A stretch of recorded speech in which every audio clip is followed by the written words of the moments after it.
É uma alegria muito grande estar aqui mais uma vez para compartilhar a boa palavra do Senhor. Mas eu quero me dirigir a você que está em casa, porque afinal de contas, hoje aqui no templo, nós temos poucas pessoas. É um tempo diferente. Mas o meu desejo é que o Senhor abençoe a sua casa, que o Senhor abençoe a sua família.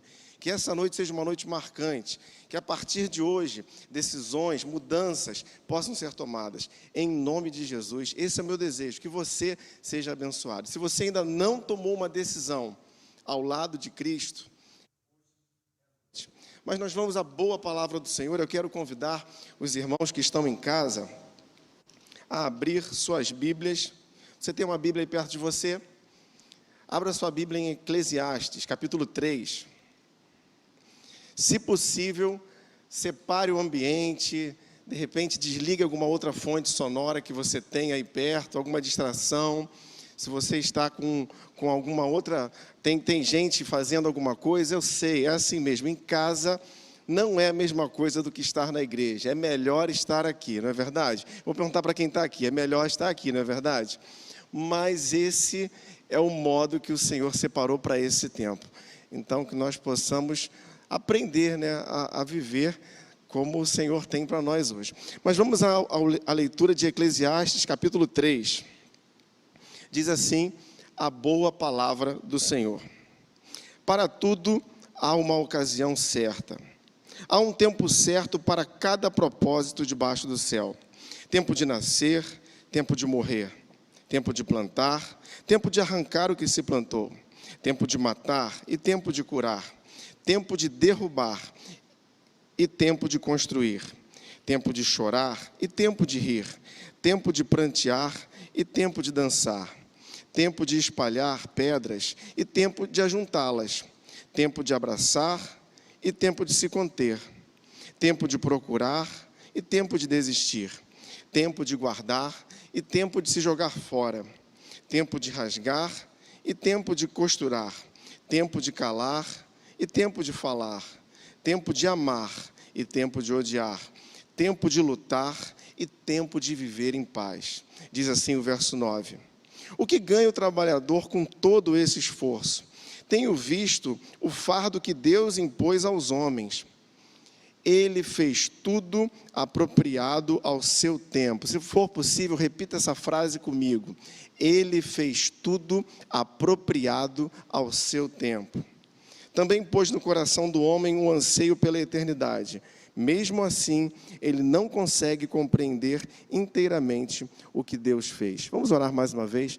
Senhor, nessa noite, eu peço que a Tua palavra encontre morada em nossos corações. Que seja, como eu disse, ó Pai, o meu desejo, uma noite de transformação. Assim eu oro, em nome de Jesus. Amém. Queridos, é interessante que o livro de Eclesiastes, ele tem classicamente a autoria atribuída a Salomão. Salomão seria, ou é o autor de Eclesiastes, Provérbios e Cantares. Eclesiastes é um livro que Salomão ele estaria escrevendo já na terceira idade. Talvez ele estivesse sendo pastoreado. Opa, o som vazou aqui. O som está meio alto aqui na frente. Hein? Mas Salomão, então, ele já escreve nos seus últimos dias. Então, ele está fazendo uma retrospectiva. Ele está olhando para a vida, está fazendo uma análise de tudo aquilo que ele se passou. E em alguns momentos, o livro de Eclesiastes, ele parece ser um livro um pouco depressivo. Parece ser um livro que está olhando para a vida, para o que aconteceu, e não está vendo muito valor naquilo que ele viveu. Interessante, quando você volta, por exemplo, o capítulo 1, fica com a sua Bíblia aberta aí. Verso 2 do capítulo 1 de Eclesiastes, diz assim: que grande inutilidade, diz o mestre, que grande inutilidade, nada faz sentido. Ele começa dizendo então que nada está fazendo sentido em sua vida. E aí ele diz: o que o homem ganha com todo o seu trabalho, em que tanto se esforça debaixo do sol? O trabalho já não está fazendo, ou já não fez sentido. Aquele que está no final da sua vida, olhando para trás e vendo que o que ele trabalhou já não fazia mais sentido. No verso 13 do capítulo 1, dediquei-me a investigar e a usar a sabedoria para explorar tudo o que é feito debaixo do céu. que fardo pesado Deus pôs sobre os homens. Tenho visto tudo que é feito debaixo do sol. Tudo é inútil. É correr atrás do vento. Não apenas o trabalho, mas a própria sabedoria.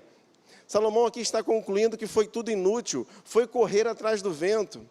No verso de número 18, verso número 1 do capítulo 2, eu disse a mim mesmo, venha, experimente a alegria, descubra as coisas boas da vida, mas isso também se revelou inútil. As coisas boas da vida que ele poderia experimentar, aquilo que ele descobriu, se revelou como algo ou como coisas inúteis. E aí ele faz aqui uma lista grande, ele fala no verso 4, lancei-me a grandes projetos. Verso 5, fiz jardins, pomares, ou seja, ele construiu, ele empreendeu, ele teve jardins, ele teve plantações, construí também reservatórios, comprei escravos e escravas, ele foi alguém de posses. Ele continua, ajuntei para mim, no verso 8, prata e ouro, tesouros dos reis, cantores e cantoras, também me servi de um harém, tornei-me o mais famoso e poderoso que todos que já viveram em Jerusalém. Olhando para trás, o autor aqui, ele está fazendo uma retrospectiva e está vendo que tudo isso aqui que ele investiu foi algo que estava sem sentido. Ele não consegue ver sentido. Verso 10 ainda do capítulo 2, não me neguei nada que os olhos desejaram. Tudo que ele podia fazer, ele fez. Tudo que ele poderia experimentar, ele experimentou. Mas não me recusei a dar prazer algum ao meu coração. Na verdade, eu me alegrei em todo o meu trabalho. Essa foi a minha recompensa. Interessante que ele olha e fala assim, olha, o que eu trabalhei teve uma recompensa, eu me alegrei. Mas aí ele continua, contudo, quando avaliei tudo que as minhas mãos haviam feito e o trabalho que tanto me esforçava para realizar, percebi que tudo foi inútil, foi correr atrás do vento, não há nenhum proveito no que se faz debaixo do sol. Olhando para todo o trabalho, para todo o esforço empreendido, diante de tudo que ele conquistou, ao pesar, ao botar na balança, ele percebe que foi inútil, foi correr atrás do vento. Queridos, é muito estranho quando nós temos em nossas vidas situações que parecem estar sem sentido. E é possível que eu e você, ou algum de nós, tenhamos em certos momentos, situações, pontos de nossa vida, que não demonstram fazer sentido algum. Parece que nós estamos correndo atrás do vento, parece que aquilo que nós fazemos é inutilidade. E aí, queridos, as decepções vêm, as injustiças, as futilidades dessa vida. Então, quando eu estou com uma vida com muitas decepções, eu começo a questionar ao Senhor, e aí as coisas perdem o sentido. Começando a dar valor às situações fúteis, de modo que a vida pareça perder o sentido, ou em sua totalidade, ou em alguns pontos. Mas pode ser que você nessa noite esteja vivendo esse momento. Parece que algo está fora do lugar na sua vida. E quando eu lia esse livro aqui com a minha filha mais velha, o comentário que ela fez foi assim, poxa pai, mas parece alguém muito deprimido, alguém muito negativo, e realmente o texto ele tem uma carga negativa muito forte. Mas ele tem essa carga negativa se eu não olhar o contexto todo. Porque quando eu olho para todo Eclesiastes, e eu quero propor isso nessa noite, nós vamos ver que há sim uma esperança, mesmo quando algo parece sem sentido na minha vida, mesmo quando algo parece sem sentido na sua vida, há sim uma esperança. É possível nós termos e alcançarmos um sentido no viver. Esse é o tema da palavra nessa noite. Quando algo parece sem sentido. Queridos, quando algo parece sem sentido, o que eu devo fazer? E eu quero compartilhar alguns pontos. O primeiro ponto, quando algo parece sem sentido, viva de acordo com o seu tempo. O verso primeiro que nós lemos do capítulo 3, para tudo há uma ocasião certa, há um tempo certo para cada propósito debaixo do céu. Aqueles irmãos que nos acompanham, que têm um pouco mais de idade, são um pouco mais maduros, lembram que antigamente tinha carros com a caixa de marcha seca, que era algo difícil de passar a marcha, né? Você tinha que fazer exatamente no tempo, porque se você errasse o tempo, você dava aquela arranhada na caixa. E hoje nós vivemos uma época onde o domínio dos carros automáticos faz com que a gente não preste atenção no tempo. Mas eu ainda tenho um carro manual e eu gosto de ficar passando a marcha no tempo. Quando eu estou dirigindo tranquilo, eu fico ali passando a marcha no tempo, e você aprende a conhecer. Você aprende a conhecer o motor do seu carro, as limitações, a velocidade certa que você pode fazer. Mas, querido, eu estou dizendo isso porque nós precisamos entender o tempo que vivemos. Nós precisamos entender que há um tempo certo para cada coisa, como o texto diz aqui, há um tempo certo para cada propósito debaixo do céu em nossas vidas. Eu preciso entender o tempo que eu vivo, porque talvez as coisas pareçam sem sentido, porque eu precise mudar, porque a necessidade de mudança pode estar em mim. Então é necessário que eu faça uma avaliação de mim mesmo, perguntando: será que eu estou vivendo de acordo com o meu tempo? Será que eu estou andando no tempo certo? Há pessoas que vivem paradas no tempo, vivem como se estivessem há 10, 15, 30 anos atrás. Porque o tempo bom era o tempo lá atrás, que era desse jeito. E há pessoas que também vivem com a cabeça nas nuvens, estão pensando num futuro que ainda não aconteceu. E aí, tanto aqueles que estão presos no passado, ou aqueles que estão presos num futuro inexistente, não estão vivendo bem o tempo do hoje. Eu preciso viver o tempo do hoje de maneira correta, para que a minha vida tenha sentido. Interessante que o primeiro livro de Crônicas, no capítulo 12, verso número 32, diz: da tribo de Issacar, 200 chefes que sabiam como Israel devia agir em qualquer circunstância. Comandavam todos os seus parentes. Queridos, em Israel havia uma tribo, que naquela tribo haviam pessoas que sabiam analisar o tempo presente para que Israel agisse da maneira correta. E assim tem que ser em nossas vidas. Eu preciso analisar o meu tempo, conhecer o meu tempo e viver o hoje, para que eu esteja vivendo de maneira correta. Só que às vezes, como eu disse, parece que algo está sem sentido, porque eu vivo num tempo que não é o meu. Eu vivo de uma maneira errada. O apóstolo Paulo, escrevendo na sua primeira carta aos Coríntios, capítulo 13, verso 11, diz: quando eu era menino, falava como menino, pensava como menino e raciocinava como menino. Quando me tornei homem, perceba que aí é uma mudança. Ele começa citando o menino, mas agora ele vai falar: quando eu me tornei homem, chegou o tempo de ser homem, deixei para trás as coisas de menino. Queridos, para que eu possa viver de acordo com o meu tempo, para que eu possa viver corretamente, eu preciso deixar para trás coisas que já não fazem parte, coisas que são de uma outra era, coisas, como o texto diz aqui, as coisas de menino. Então, queridos, se a minha vida parece sem sentido em algum ponto, eu preciso viver de acordo com o meu tempo. Viva de acordo com o seu tempo. Em segundo lugar, nessa noite, quando algo parece sem sentido, creia na soberania de Deus. Creia na soberania de Deus. O verso 11 do capítulo 3 diz: ele fez tudo apropriado ao seu tempo. Apropriado. A ideia aqui é de um Deus que não apenas faz todas as coisas, mas Ele dá um propósito. Ele faz coisas apropriadas ao seu tempo. E nós estamos aqui diante da doutrina bíblica da soberania de Deus. O Senhor Deus, que é governador de todas as coisas e pessoas em todos os tempos. Por isso, Ele faz todas as coisas serem apropriadas ao seu tempo.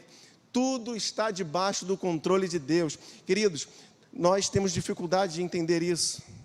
Nós temos dificuldade porque nós gostamos de entender que as coisas boas estão debaixo do controle de Deus, mas todas as coisas estão debaixo do controle do Senhor. Ele é soberano sobre tudo, Ele é soberano sobre todos. O problema é a nossa incredulidade, é quando nós não cremos na providência divina. Muitas vezes nós não cremos que o Senhor está no controle, achamos que as coisas estão acontecendo ao acaso. Nada acontece ao acaso.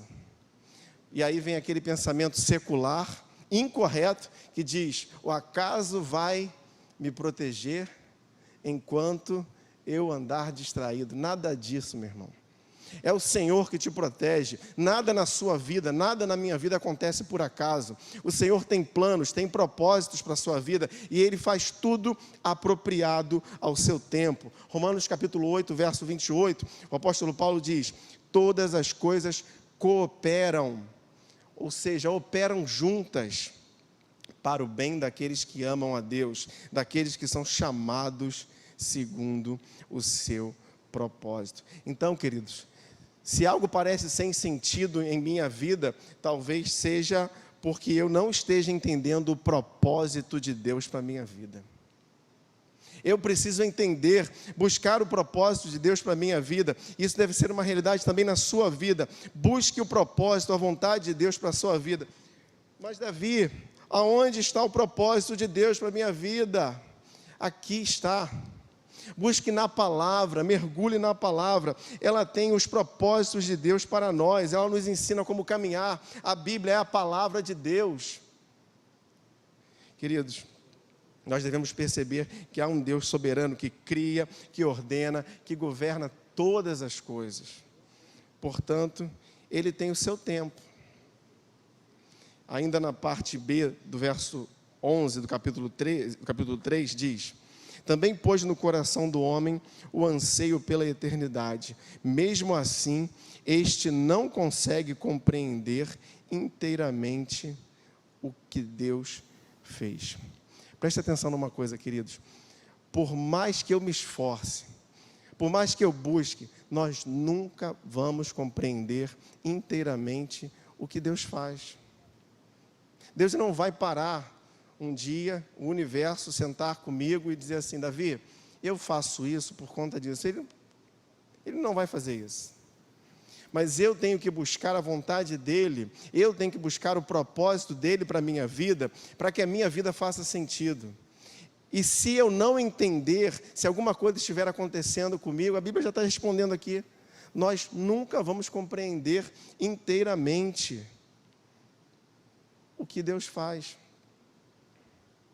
Então, queridos, a parte que nos cabe é crer. O Senhor, Ele cuida de todas as coisas. Mais um ponto que eu quero compartilhar com você nessa noite: quando algo parece sem sentido, perceba a transitoriedade da vida. Perceba a transitoriedade da vida. Perceber a transitoriedade da vida é entender que há momentos que são transitórios. E a ideia aqui, no verso 11 ainda, diz assim: Ele fez tudo apropriado a seu tempo. A ideia é uma ideia de hora marcada, é uma ideia de horário como se fosse de refeições. Nós temos horários para as nossas refeições, e é apropriado que nós estejamos fazendo as refeições naquele horário, porque quando isso foge, o organismo começa a reagir diante daquilo que nós estamos acostumados. Mas a vida transitória, ela é uma vida composta de fases. Tem fases que são boas, tem fases que não são tão boas. Há fases que são melhores, mais agradáveis, outras nem tanto. Mas essas fases são mutáveis, sejam elas boas ou ruins. Hoje a gente vive uma fase meio esquisita, né? Pregar em um auditório vazio. Você em casa querendo estar aqui, mas estamos limitados. Limitados por uma fase mundial que nós estamos vivendo. Mas isso é transitório, meu irmão, isso vai passar. Olha para a história, vê quantas situações ruins a humanidade já passou. E nós estamos aqui hoje, graças a Deus pela internet. Conversava isso agora antes do culto. Algumas pessoas que não gostavam, tinham um receio da nossa transmissão de cultos. Hoje isso é necessário. Hoje a internet permite que nós estejamos ligados. Porque a igreja não é o templo, a igreja somos nós. mas é bom estar aqui, e nós não devemos deixar de congregar. Então vai chegar a fase que vai ser possível nós voltarmos, e isso é muito bom, mas eu preciso perceber então, que a vida é transitória. Certamente nós já passamos por momentos difíceis, eu passei, você passou por momentos difíceis, que você pensou que até que não tivesse mais jeito, mas foi transitório na sua vida, foi uma fase que passou.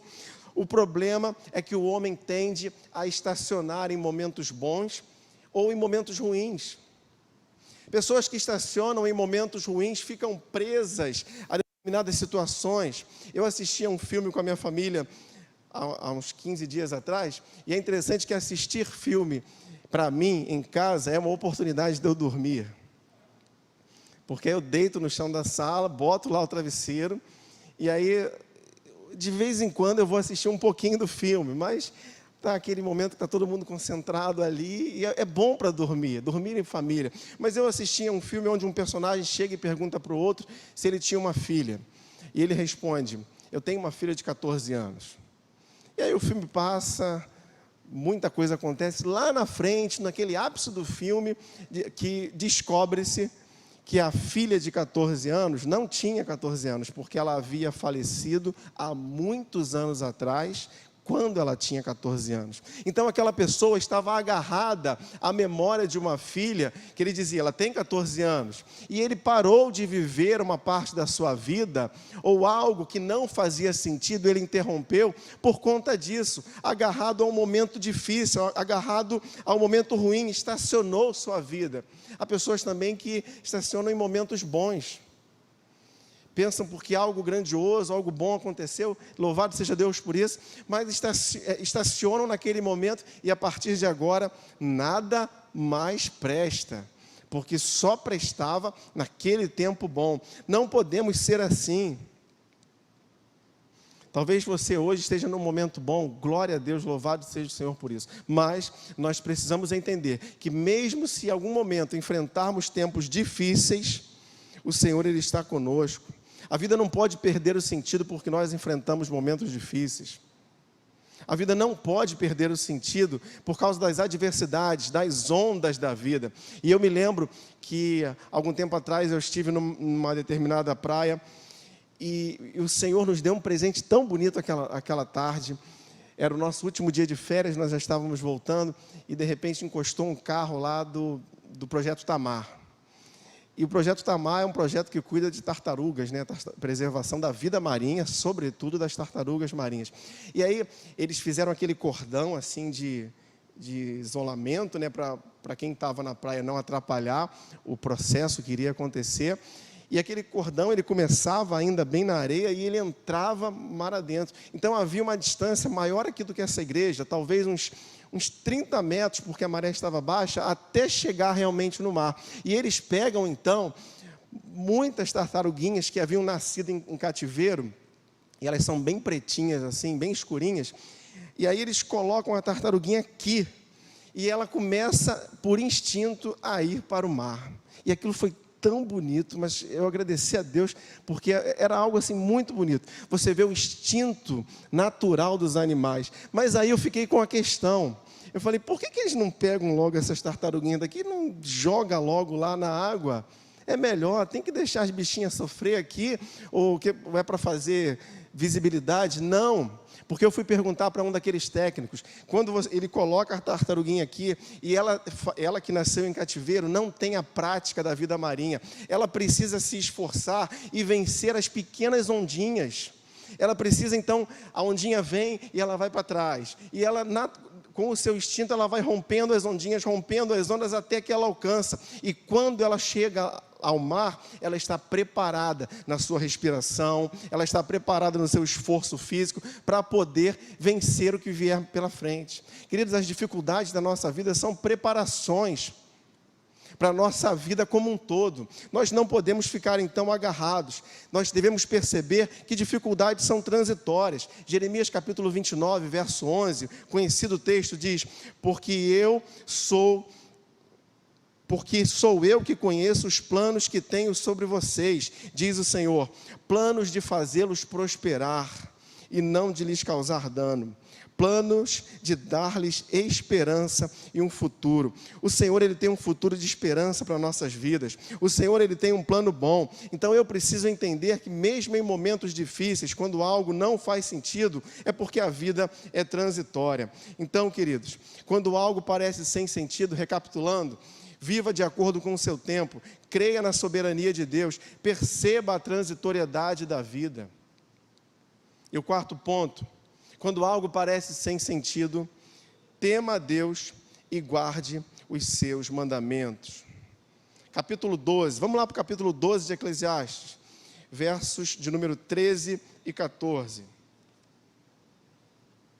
Capítulo 12 de Eclesiastes, verso 13 e 14. Diz assim: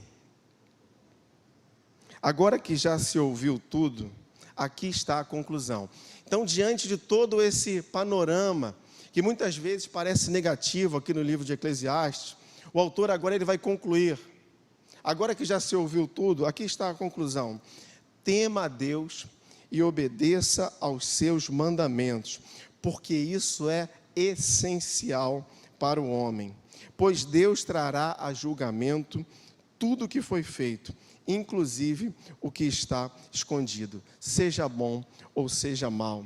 Queridos, aqui nesse texto nós temos dois princípios muito importantes. O primeiro é o temor do Senhor. O temor do Senhor é o princípio que vai nortear o entendimento da vida transitória. É como um fio que vai costurar todos os momentos da nossa vida, sejam eles momentos bons, momentos ruins.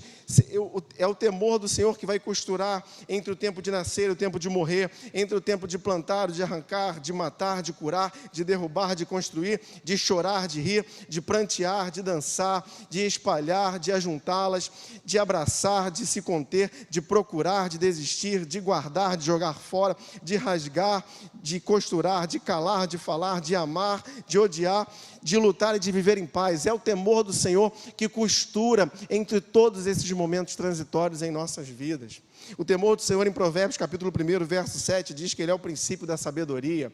Em Provérbios 10, verso 27, vai dizer que o temor do Senhor prolonga a vida, mas a vida do ímpio é abreviada. O temor do Senhor está ligado à vida, o temor do Senhor está ligado à sabedoria. Provérbios capítulo 12, verso 2 diz: quem anda direito teme ao Senhor, mas quem segue caminhos enganosos o despreza. O temor do Senhor nos faz viver corretamente. Queridos, então, o temor do Senhor, ele me dá sabedoria para entender o meu tempo. O temor do Senhor, ele me faz crer na soberania de Deus. O temor do Senhor, ele me faz perceber que a vida é transitória. E ele vai costurar todos esses momentos. Quando eu temo a Deus, eu entendo essa transitoriedade, essas oscilações, essas aparentes dualidades que a vida coloca para nós. Mas a vida ganha sentido se eu tenho o temor do Senhor. O outro ponto, ou o outro princípio que tem aqui nesse texto que nós lemos, é a guarda dos mandamentos. E aqui se refere à obediência. Uma obediência que não é apenas algo fazer, mas a obediência que é uma resposta de fé através das nossas atitudes. Uma resposta de fé aos mandamentos do Senhor. Eu faço, eu obedeço porque eu creio, porque eu tenho fé.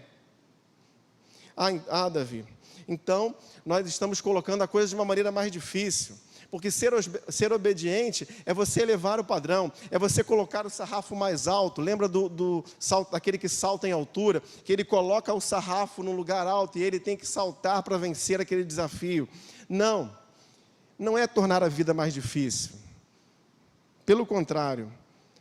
Primeira carta do apóstolo João, capítulo 5, verso 3, diz: porque nisto consiste o amor a Deus, obedecer aos seus mandamentos, e os seus mandamentos não são pesados. Obedecer aos mandamentos do Senhor é algo que não é pesado. Temer ao Senhor é algo bom para as nossas vidas. Então, queridos, se nessa noite você tiver que tomar alguma decisão que você está pensando, me desculpe o termo, mas se você está pensando em chutar o balde, não é noite de chutar o balde. Não faça isso. Porque às vezes, quando eu perco o temor, quando eu não guardo os mandamentos, eu sou levado pelo pensamento secular de que o melhor que eu posso fazer é chutar a coisa e tomar atitudes impensadas, atitudes inconsequentes. Imagine alguém que em um casamento que não está tão bom, resolve ter uma atitude inconsequente, e aí a coisa vai por água abaixo. Querido, não faça isso. Não chute o balde, não tenha uma atitude inconsequente. Tema a Deus, guarde os seus mandamentos. A vida é transitória, creia na soberania de Deus, viva de acordo com o seu tempo. O Senhor, Ele tem propósito, Ele tem um tempo certo para tudo aquilo que está acontecendo na sua vida. Então, queridos, ao invés de uma atitude inconsequente, tenha atitudes de fé firmadas na palavra de Deus. Tenha atitudes de fé firmadas na palavra de Deus. É o melhor que eu posso fazer. Eclesiastes capítulo 12, o texto que eu li, o verso 14, diz: pois Deus trará a julgamento tudo que foi feito, inclusive tudo que está escondido, seja bom ou seja mal. Queridos, então, se algo parece sem sentido na sua vida, eu quero dizer que você deve ficar firme. Tema ao Senhor, guarde os seus mandamentos. Nenhuma atitude inconsequente ficará sem o devido julgamento do Senhor.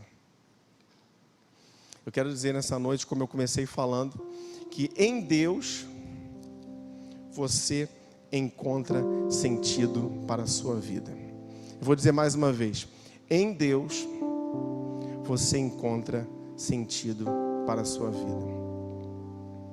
Eu quero orar com você, mas antes de eu orar, eu quero dizer uma coisa. Talvez você esteja assistindo essa palavra, seja agora ao vivo, ou você vai assistir essa palavra depois gravada, mas é dia de você tomar uma decisão.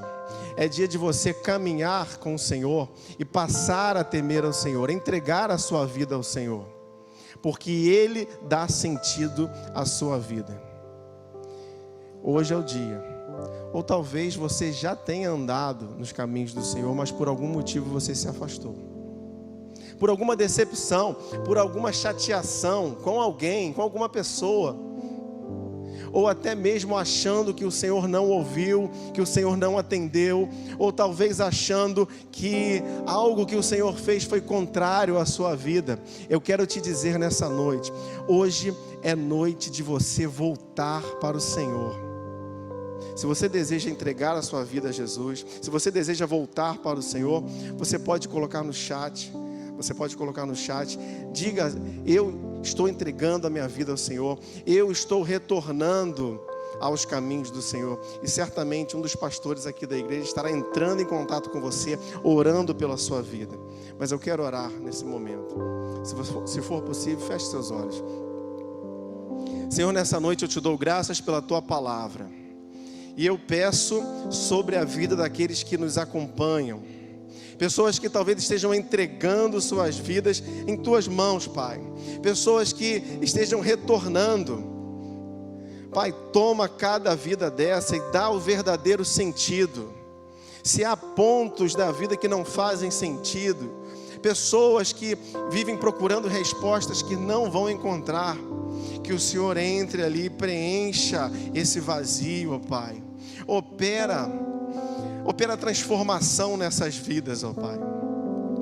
Eu te dou graças porque a tua palavra é viva e o Senhor é um Deus vivo, que nós podemos chegar, que nós podemos ir até ti, ó Pai, certos de que o Senhor ouve. E eu te agradeço porque contigo a nossa vida tem sentido. Muito obrigado por cada família. Eu peço a tua bênção sobre cada família que nos acompanha. Assim eu oro em nome de Jesus. Amém. Queridos, que o Senhor te abençoe, que o Senhor te guarde, que o Senhor te fortaleça em todos os teus passos. E hoje ainda, se você não tomou a decisão, hoje é a noite de você tomar a decisão. Faça isso ainda hoje. Que Deus te abençoe.